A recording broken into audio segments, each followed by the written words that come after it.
कि ए भथौरा के गयोर नौजवानों और जिम्मेदारों, याद रखिए आप एक बात को, क्या आपका ये 3 साल 4 साल 5 साल 7 साल बच्चा और बच्चियां जब अपने बिस्तरों से बेदार होकर इस बात का शऊर तक नहीं होता कि उसके नाक गंदे हैं या कान मैले हैं, उन्होंने अपने कपड़ों को नापाक कर रखा है या पाक कपड़ा पहन रखा है, लेकिन इसी हालत के अंदर ही सही अगर वो जामिया तरतीलुल कुरान के अंदर आता है तो माँ बाप के लिए कहा गया मन सलक तरीक़न यल्तमिसु फीहि इल्मन सहलल्लाहु लहु तरीक़न इलल जन्ना। कि ए भथौरा के लोगों सुन लो कान खोल करके और याद रखिए कि ये जो बच्चा आज अपने घरों से गलियों से सड़कों से गुजरता हुआ जामिया तरतीलुल कुरान के अंदर जा रहा है, सिर्फ ये जामिया तरतीलुल कुरान नहीं बल्कि मन सलक तरीक़न यल्तमिसु फीहि इल्मन, कि जिस रास्ते से ये चल करके इल्म को हासिल करने के लिए जा रहा है, अल्लाह तबारक व तआला सहलल्लाहु लहु तरीक़न इलल जन्ना, इसको जन्नत में जाने के लिए इसी रास्ते को आसान करेगा और इसी रास्ते पे चलने की बरकत से अल्लाह तबारक व तआला जन्नत के अंदर दाखिला इसका आसान फरमाएगा। मैंने किताब के अंदर एक मौके से पढ़ा, मुताले के अंदर बेज़ावी शरीफ की तफसीर के अंदर क्या एक जगह पे लिखा हुआ था कि जब किसी माँ बाप को कब्र के अंदर अजाब दिया जाता है और ये 4 साल 5 साल बच्चा अपनी तुतलाती हुई जुबान में अऊज़ु बिल्लाहि मिनश शैतानिर रजीम बिस्मिल्लाहिर रहमानिर रहीम को पढ़ता है और जुबान तुतलाती हुई होती है, उनके माँ बाप से अल्लाह तबारक तआला अजाब को हटा लेता है। पूछा जाता है कि किसकी एवज ये हमें दिया गया, कहा जाता है कि आपका जो 4 साल बच्चा था जो जामिया तरतीलुल कुरान करीम के अंदर जाकर के जामिया तरतीलुल कुरान के कारी साहब कारी सआदत साहब के सामने जाकर के आज वो बच्चा बिस्मिल्लाहिर रहमानिर रहीम पढ़ रहा है, हमारा नाम रहमान हमारा नाम रहीम ले रहा है।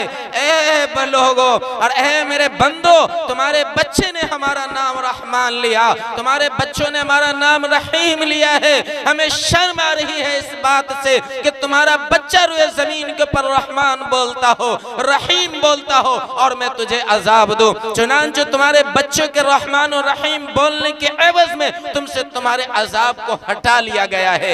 ये अल्लाह तबारक तआला का फजल है, एहसान है, इनाम है इस रुए जमीन के ऊपर इस तालीमात को हासिल करते हुए। लेकिन आज के वक्त में जमाना इससे थोड़ा आगे बढ़ चुका है और कहा जाता है कि लोगों खूब पढ़िए मॉडर्न एजुकेशन को, स्कूल की तालीम को हासिल कीजिए। कल भी जब असराह के अंदर थे हमारे खतीब साहब कह रहे थे इक़रा बिस्मि रब्बिकल लज़ी खलक़, के पढ़िए उस रब के नाम से, उस रब्बे जुल जलाल के नाम से जिसने आपको पैदा किया। यकीनन यही फरमान है और आज मैं अगर कहूँ तो हमें शर्म आती है कि जिस मुसलमानों की शरीयत जनाबे नबी अकरम ताजदार बथा जनाबे मुहम्मदुर रसूलुल्लाह सब कहिए सल्लल्लाहु अलैहि वसल्लम के सदके में और उनके जरिए से 1450 साल से गुजरता हुआ 1450 साल के करीब को ये पहुंचता है। लेकिन आज भी उस कौम को जिसके ताल्लुक से इक़रा की लफ्ज़ आयत नाजिल हुई और कहा गया कि मुसलमानों जिहालत से निकल सकते हो,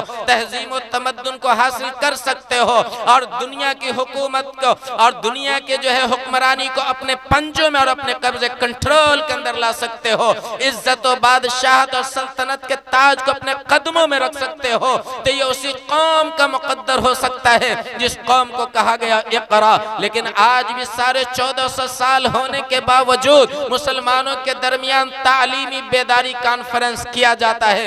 ये सबसे ज्यादा डूब मरने की बातें हैं कि जिस कौम का आगाज इक़रा से हुआ आज भी वो सबसे ज्यादा इस रुए जमीन के ऊपर नाखानदा है और सबसे ज्यादा जाहिल है। आप पढ़िए सचर रिपोर्ट की कमेटी की रिपोर्ट को कि आपके गांव का चमार, हमारे महल्ले का दुसाद, डोम, हलखोर, भंगी हमसे ज्यादा पढ़ा हुआ है और हमारा तनासुब उसके अंदर कम है। आज से 3 साल पहले जब कर्नाटक के कॉलेज के अंदर इस मुल्क के कुछ दंगाइयों ने और गुंडों ने हमारी बहनों को और हमारी इज्जतदार बहनों को ललकारा था और जय श्री राम के नारे लगाए थे। कुर्बान जाइए उस मुस्कान बहन के ऊपर कि उन्होंने उसके जवाब के अंदर अल्लाह अकबर की सदाएं बुलंद की, लेकिन सदाएं बुलंद की गई, जमीयत उलमा हिंद ने फौरन उनको इनाम का चेक दिया और लोगों ने उसके कदमों को सराहा। लेकिन आज पूरे हिंदुस्तान के अंदर करोड़ों करोड़ रुपए जलसे के ऊपर खर्च किए जाते हैं,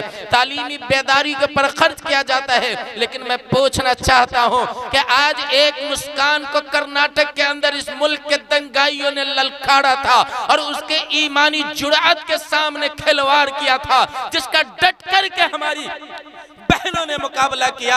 आज मैं आपसे कहना चाहता हूं, पूछना चाहता हूं कि क्या वो मुस्कान वाली जुर्अत, वो मुस्कान वाली हिम्मत हमारी बहनों के अंदर है या नहीं? और अगर है तो भतौरा की मुसलमान बहनों आप काबिल मुबारकबाद हैं, और नहीं तो फिर पढ़िए कुरान मुकद्दस की उस आयतों को जिसके अंदर कहा गया वलन तरज़ा अनकल यहूद वलन नसारा हत्ता तत्तबिअ मिल्लतहुम, कि ये यहूद और नसारा, ये दंगाई, ये फसादी उस वक्त तक आपसे खुश नहीं होंगे जब तक कि आप उस यहूद और नसारा की और उनकी पूरी मिलिट्री की और उनकी कौम की, उनकी तहजीब और तमद्दुन की हम जो है नक्श दर नक्श, दर पे दर पे उसकी जो है यानी कि उसके तहजीबों को अपना न लें। आज स्कूलों के अंदर, कॉलेजों के अंदर अब फिर ये कि हमें माफ कीजिएगा, इन निगाहों ने इस कम उम्री के अंदर देखा है अपनी निगाहों से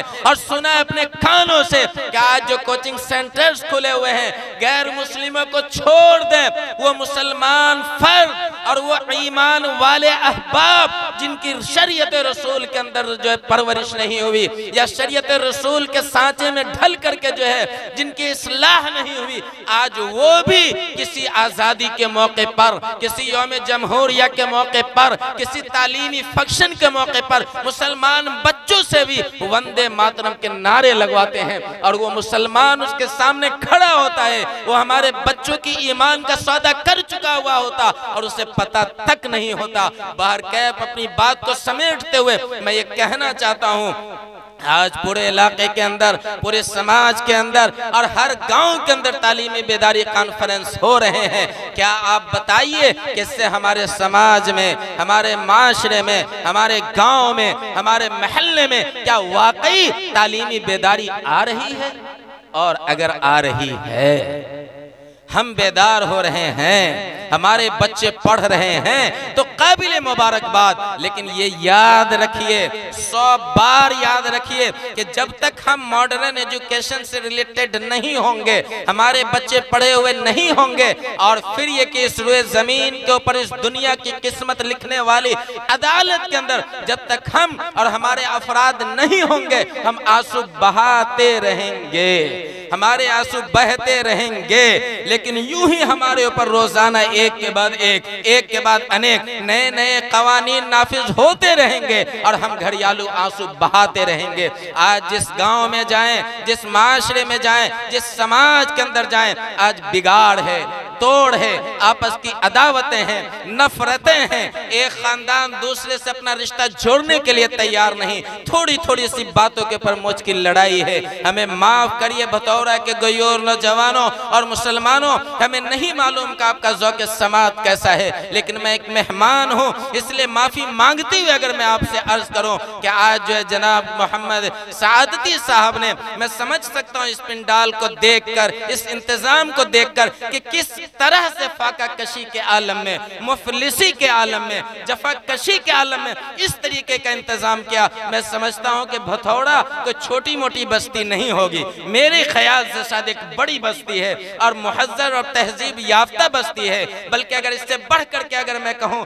तो दारुल उलूम और अकाबिरीन दारुल उलूम की आमद आपके बस्ती के अंदर कभी बुलाने की सूरत में और कभी बगैर बुलाने की सूरत में 12 हुआ करती है और खानदान कासमी का आपके गांव से वालेहाना ताल्लुक है और मजबूत रिश्ता है जो मुख्तलिफ मौके के ऊपर आपके गांव के अंदर आते जाते रहते हैं। लेकिन आज आपके अवाम को, आपके मजमे को, आपके इस जमघटा को देखकर अफसोस होता है और ऐसा लगता है कि आपने अपना रिश्ता कुरान से कमजोर कर लिया है, आपने अपना रिश्ता हदीस पाक से कमजोर कर कर लिया है और जनाब कारी सआदत साहब को आपने छोड़ दिया है। लेकिन याद रखिए अल्लाह तबारक व तआला ने जो कुरान मुक़द्दस के अंदर इरशाद फरमाया, इन्ना नहनु नज़्ज़लना ज़िक्र व इन्ना लहू लहाफ़िज़ून, कि हमने इस कुरान मुक़द्दस को नाजिल किया और इस कुरान मुक़द्दस की हिफाजत करने वाले हम हैं। मेरे बुजुर्गों, बस एक मिसाल दे करके मैं आगे अपनी बातों को बढ़ाता हूँ। मैं समझता हूँ वक्त भी होने वाला होगा,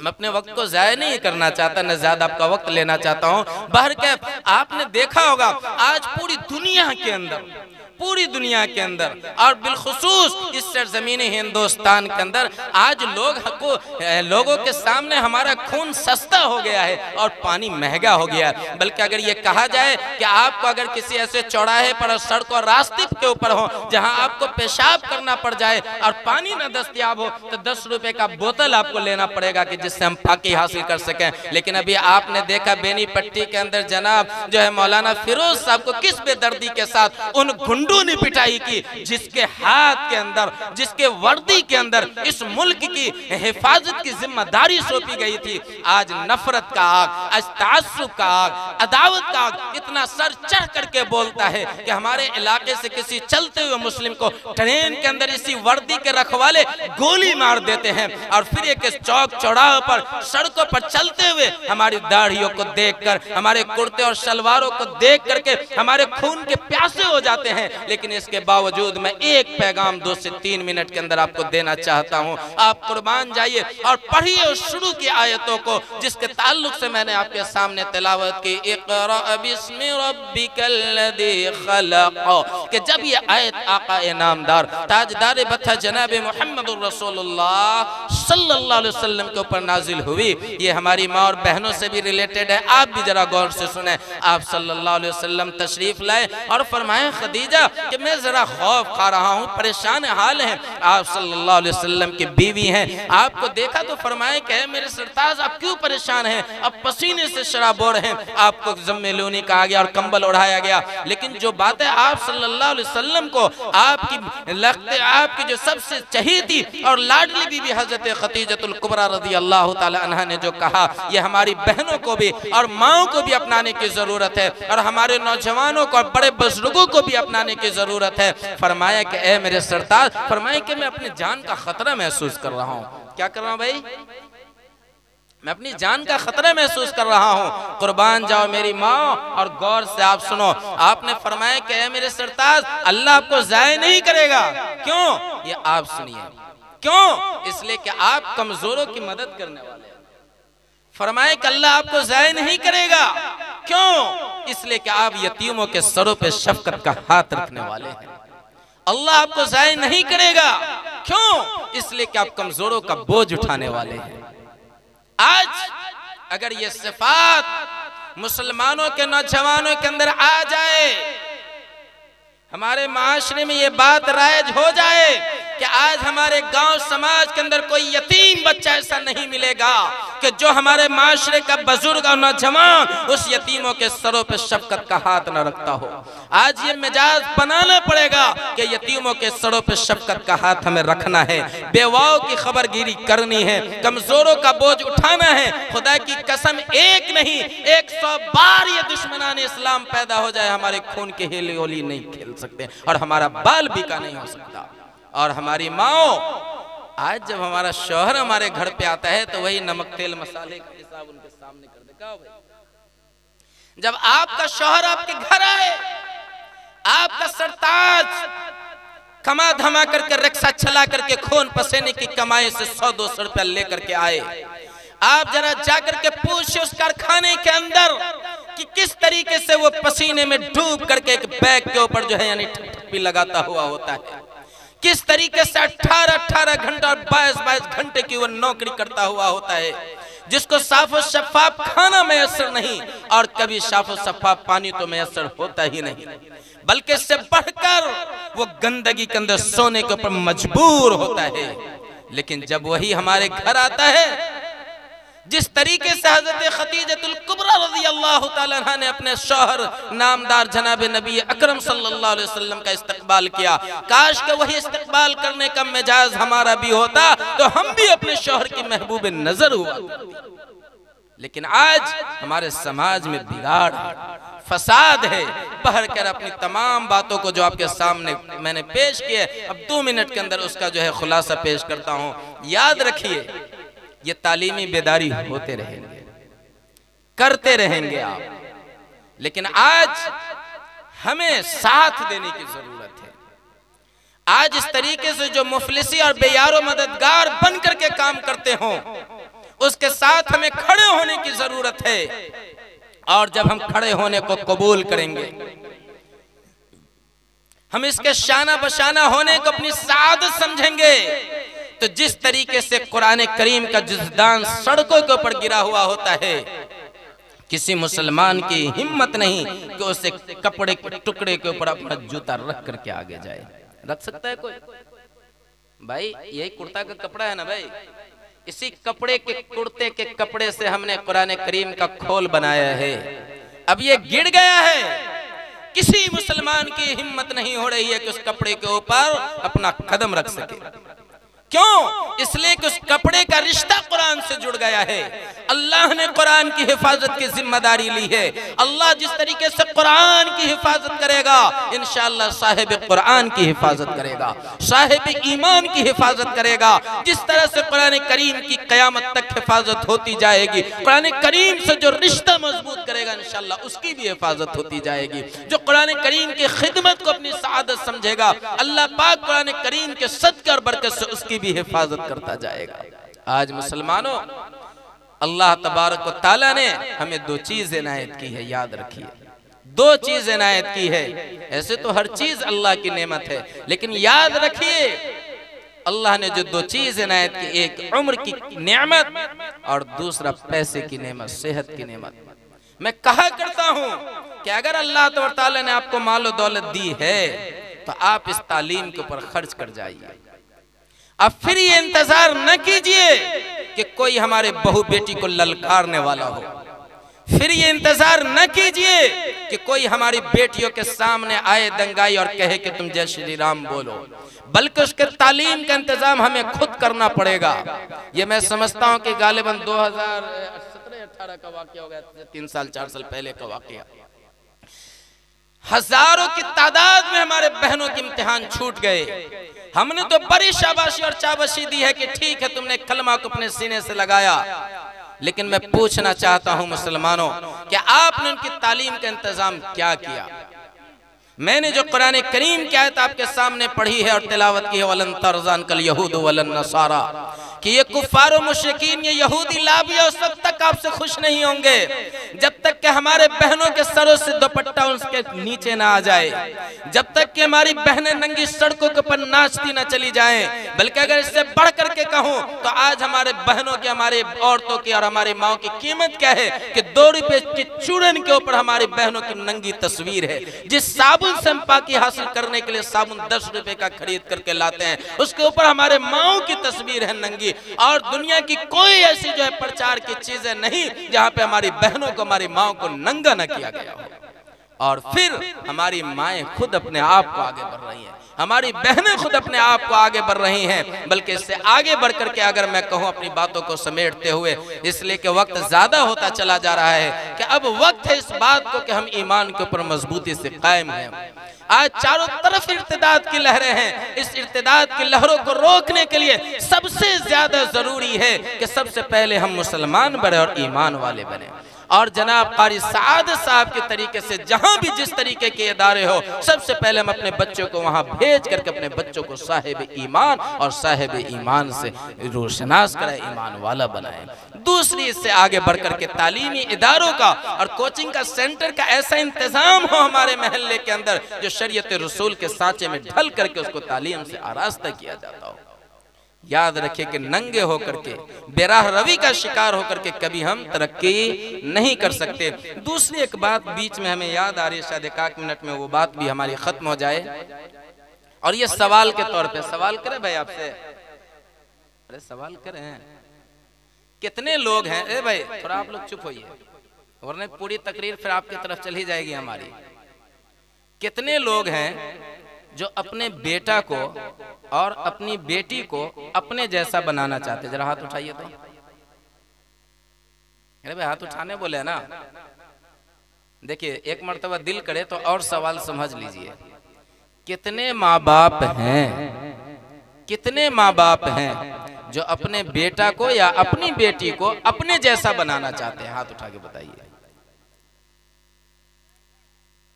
पता है क्यों? बस मेरी बात खत्म हो रही है, ये आखिरी पॉइंट था। अगर माँ बाप के दिल के अंदर ये बात आती है कि हमारी औलाद हमारी तरह से बन जाए, तो याद रखिए कि ये मुबारकबाद के मुस्तहिक है। इसका मतलब है कि उसका माँ बाप नेक है। और अगर किसी माँ बाप के अंदर ये बात आती हो कि ना भैया मौलवी साहब ठीक ठाक है, थोड़ा आगे बढ़िए, इसको छोड़ दीजिए इस टॉपिक को, तो फिर तौबा कर लीजिए। वो माँ बाप आज हमारे शेख तरीक़त आए हैं, उसकी इस्लाही बयान होगी भाई, आप तौबा कर लीजिए। इसलिए कि कुरान करीम के अंदर कहा गया वकाना अबूहुमा सालिहा, कि आपके बच्चों को जो आपका फल मिलने वाला है वो आपकी नेकियों का फल मिलने वाला है। माँ बाप अगर नमाजी होगा तो ये दिल के अंदर बात आएगी कि मेरा बेटा नमाजी हो, माँ नमाजी होगी तो चाहेगी कि बेटी नमाजी हो, भाई नेक होगा तो चाहेगा कि हमारा भाई बहन नेक हो। लेकिन अगर बाप तारी बात शराबी जुए कड्डे को आबाद करने वाला हो तो वो कभी नहीं चाहेगा कि मेरा बेटा मेरी तरह से हो, कहेगा हो। अगर माँ एक सांस में 1000 गाली बोलने वाली हो तो कभी चाहेगी कि हमारी बेटी भी एक सांस में 2000 गाली बोले? अरे चाहेगी भाई? आज जो हमारी माँ और बहन है एक सांस में 1000 गाली बोलेगी, और माशाल्लाह एक एक गाली का अगर तर्जमा ढूंढना चाहेंगे दुनिया की किसी डिक्शनरी में आपको नहीं मिलेगा, उसी की डिक्शनरी में मिलेगा, उसके अलावा कहीं नहीं मिलेगा। बहरकैफ आप नेक बनिए और अपने बच्चों को नेक बनाइए। हम नेक रहेंगे, हमारे बच्चे नेक रहेंगे। बेहयाई का तूफान है, अपने बच्चों को किरदार साले के अंदर ढाल करके आप वक्त दीजिए। अपने बच्चों को ईमान सिखाइए, अपने बच्चों को इस्लाम सिखाइए, और अपने बच्चों के दिल के अंदर ये जुरात पैदा कीजिए कि किसी भी बातिल ताकत से टकराने की सलाहियत रखता हो। ये नहीं कि मुर्गी का बच्चा और बिल्ली का बच्चा बनकर के घर के अंदर चला जाए, ये कभी नहीं कहा जाता। इसलिए कि इस्लाम के अंदर और शरीयत के अंदर ताकतवर मोमिन अल्लाह के नबी को पसंद था, कमजोर बूढ़ा सूढ़ा मोमिन पसंद नहीं है अल्लाह के नबी को, इसलिए ताकतवर बनिए। अल्लाह के हुजूर दुआ है कि अल्लाह पाक हमें आपको कहने सुनने से ज्यादा अमल की तौफीक नसीब फरमाए। मैंने 2-3 बातें आपके सामने की है। पहली बात कि सूरह जमीन के ऊपर सबसे अच्छा इंसान वो है जो, आगे बोलिए भाई, अरे बोलिए ना, जो कुरान पढ़े और कुरान पढ़ाए। दूसरी बात, अपनी बेटियों को नंगा होने से बचाइए। दुनिया की ताकत चाहती है कि हमारी बहनों को, बेटियों को नंगा बाजार की जीनत बना दी जाए, इससे बचाइए। तीसरी चीज, ईमानियात सिखाइए और खुद तौबा कीजिए ताकि हमारी औलादें नेक साले हो जाए। अल्लाह के हुजूर दुआ है कि अल्लाह पाक हमें आपको कहने सुनने से ज्यादा अमल की तौफीक नसीब फरमाए। जनाब कारी साहब कह रहे थे एक मरतबा कि भाई मदरसा का क्या हाल है और क्या इखराजात है और क्या खर्चा है, सब आपके सामने है। आप लोग चाहते हैं कि कारी साहब की मदद करें? जरा हाथ उठा के बताइए तो। अरे चाहते हैं? अब तकरीर करेंगे तब चंदा दीजिएगा तो गड़बड़ा ना जाएगा। जो आपके पास 10-20 रुपया हो दे दीजिए मौलवी साहब को, हम दे सबसे पहले। अरे हम दे दीजिए भाई। हजरत उस्मान गनी रजी अल्लाह तआला अन्हु से आप सल्लल्लाहु अलैहि वसल्लम, एक मतलब इसी अजीबो गरीब वाक़या हो गया। कहा कि भाई चंदा की जरूरत है। सहाबा ने और सहाबियात ने इतना चंदा दिया, इतना चंदा दिया, इतना चंदा दिया। लेकिन एक बात सुना दूं, हजरत उस्मान गनी रजी अल्लाह तआला अन्हु वो सहाबी रसूल है जिनको जुन्नूरैन कहा गया, और फरमाएं कि अगर आप सल्लल्लाहु अलैहि वसल्लम को 100 बेटी होती, कितनी? 100 बेटी होती, और अगर वो इंतकाल करती जाती तो हजरत उस्मान के निकाह में आप सल्लल्लाहु अलैहि वसल्लम 100 बेटी दे देते, 100 बेटी एक मर्द के हवाले कर देते। और आपके चंदा देने का आलम यह हुआ कि आप सल्लल्लाहु अलैहि वसल्लम अपनी 63 साल जिंदगी और 23 साल तारीख नबूवत की जिंदगी के अंदर पहली मर्तबा हजरत उस्मान गनी रजी अल्लाह तआला अन्हु के पैसे से खेलने लगे।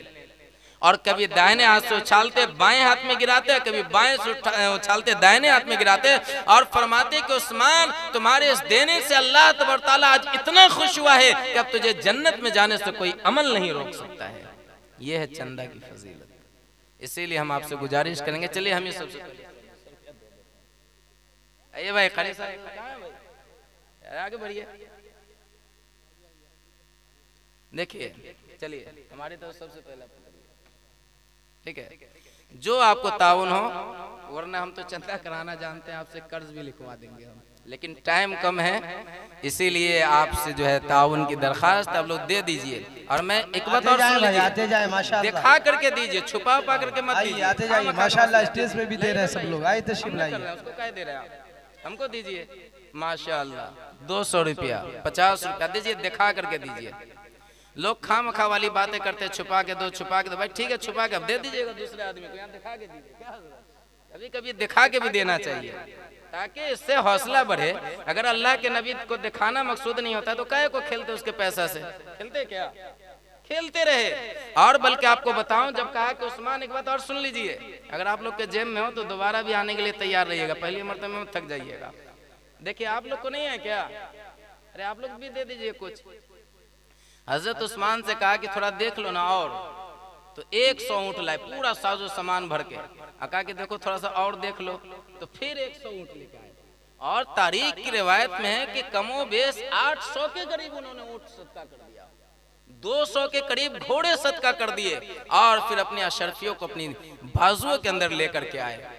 बहरकैफ अल्लाह ताला आपकी नवाजिशात को कबूल फरमाए। और अगर हमारी बात से भाई कोई तकलीफ हो तो 10 बस्ता मैं आपसे जो है माजरत चाहता हूँ, लेकिन पर्दा नशी माँ और बहनों की तरफ से नहीं आया, जबकि पता है आप लोगों से ज्यादा दिलदार वही होती है। बात याद रखिए, इस्लाम के अंदर सबसे पहली कुर्बानी जो है मेरे भाई हमारी माओ ने दिया है। आप लोग का कहीं नामो निशान नहीं था, और अभी सबसे पीछे हमारा नाम बुढ़ जाएगा।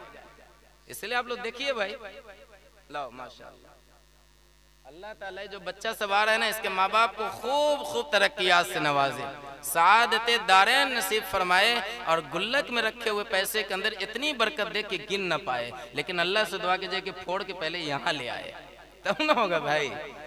अरे लाओ ना, काहे शर्मा रही हो, अरे क्या हो गया भाई। बहरकैफ बुजुर्गों आ जाइए, अल्लाह पाक आपकी खिदमत को कबूल फरमाए।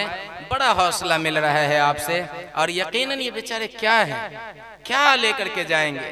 आपके बच्चों को पढ़ाकर कुरान करीम का आलिम, कुरान करीम का हाफिज, कुरान करीम का मुबल्लिग और फ्री के दाई इस्लाम बनाकर आपके पास वापस फरमा देंगे माशाअल्लाह। नाम क्या है बाबू?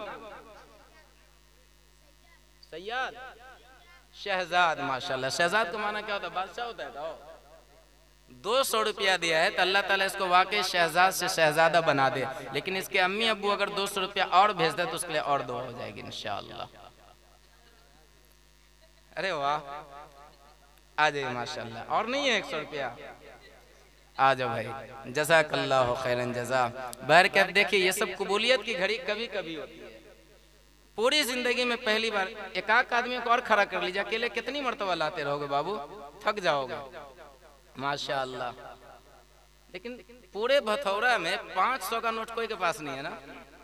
अरे हमरे से कर्जा ले लीजिए भाई, 500 आप हमको दीजिए, 500 का नोट हम आपको देते हैं। कम से कम लाज रखिए अपने भथौरा की भाई। कोई नहीं है क्या 500 वाला? क्या कितना है? 100 रुपया माशाअल्लाह। स्टेज की तरफ से भी मिल रहा है। हमारे उस्ताद कारी एहसान साहब जब चंदा कराते थे तो सबसे पहले अपने जेब से देते थे। उसकी सुन्नत को मैंने जिंदा किया, सबसे पहले अपने जेब से दे करके। लेकिन बाहर क्या हो गया क्या कारी साहब? कितने लोग आए हैं क्या? दावत कम दिए थे आप?